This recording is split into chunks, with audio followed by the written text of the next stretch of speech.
इन दिनों बिहार में क्राइम का ग्राफ बढ़ता जा रहा है। वहीं आज नीतीश कुमार समीक्षा बैठक करने जा रहे हैं, शराबबंदी को लेकर के हो या बिहार में क्राइम की बात को लेकर के हो। हमारे साथ लोक जनशक्ति पार्टी रामविलास के प्रदेश प्रवक्ता हैं राजेश भट्ट जी। उनसे हम जानने की कोशिश करते हैं कि मुख्यमंत्री कब तक समीक्षा करते रहें। देखिए, मुख्यमंत्री समीक्षा नहीं कर रहे हैं, प्रदेशवासियों को कहीं ना कहीं बरगलाने का काम कर रहे हैं समीक्षा बैठक के नाम पर। आप देख रहे हैं लगातार पूरे प्रदेश भर में लूट, हत्या, बलात्कार का दौर जारी है। जहरीली शराब से अनगिनत मौतें हो चुकी हैं और प्रदेश के मुख्यमंत्री चुप्पी साधे हुए अपने रंगमहल में समीक्षा करके बस एक आई वाश कर देते हैं।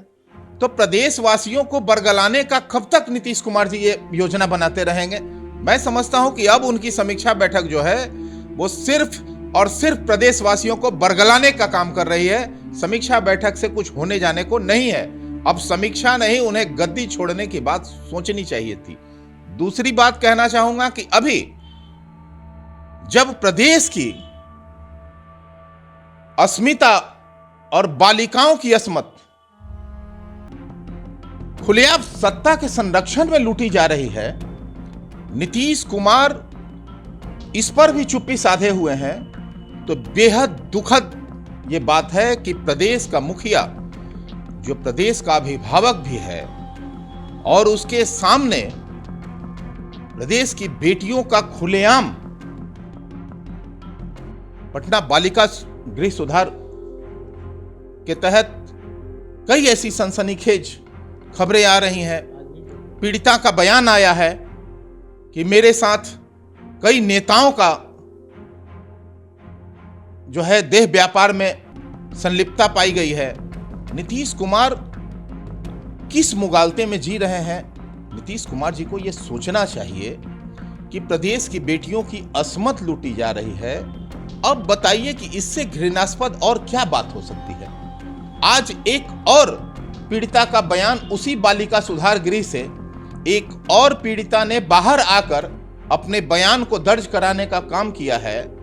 मैं समझता हूं कि नीतीश कुमार जी से तो वो बेटियां अच्छी हैं जो कम से कम भय मुक्त होकर और सच्चाई को सामने रखने का काम कर रहे हैं। और प्रशासन की जो विफलता है, उसकी जिस तरह से नीतीश सरकार में लीपापोती करने का प्रयास किया जा रहा है, आप देखे होंगे कि गायघाट बालिका सुधार गृह कांड में एक दिन में ही प्रदेश की सरकार द्वारा वहां की वार्डन को, वहां के टोटल प्रशासन विभाग को पूरी तरह से क्लीन चिट दे देना, जबकि पीड़िता चिल्ला चिल्ला के कह रही है कि मुझे देह व्यापार में धकेला जा रहा है, ये जबरन कार्य कराया जा रहा है। इससे विभत्स और क्या होगा? पूरी तरह प्रदेश में अराजकता की स्थिति है, अफसरशाही बेलगाम है। जब विद्यार्थी अपने हक हुकूक की बात करते हैं तो उन पर डंडे बरसाए जाते हैं। आपने देखा होगा कि जेल कईयक लोगों पर केस करके एक दमनकारी नीति के तहत दमनकारी रवैया अपनाया गया। प्रदेश देखिए त्राही माम की स्थिति में है और दमन से प्रदेश नहीं चलता है। ये लोकतंत्र है। लोकतंत्र की हत्या करने वाले बहुत ज्यादा दिन नहीं चल सकते हैं सत्ता में बैठे लोग।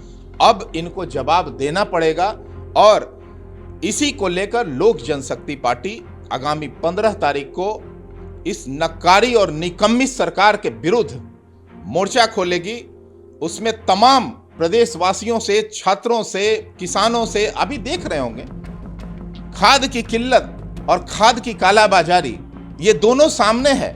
किसान रबी फसल की बुआई में लगे हुए हैं और प्रशासन चुप है।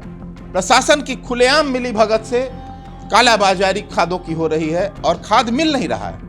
दुगने दामों पे खाद की उपलब्धता हो पा रही है और किसान त्राही माम की स्थिति में सुबह से रात तक लगे हुए हैं। जिन किसानों को खेत में रहना चाहिए वो खाद के दुकानों पर लाइन में लगे हुए हैं और प्रशासन मुख्य दर्शक बनी हुई है प्रशासन की पूरी तरह से मिली भगत से।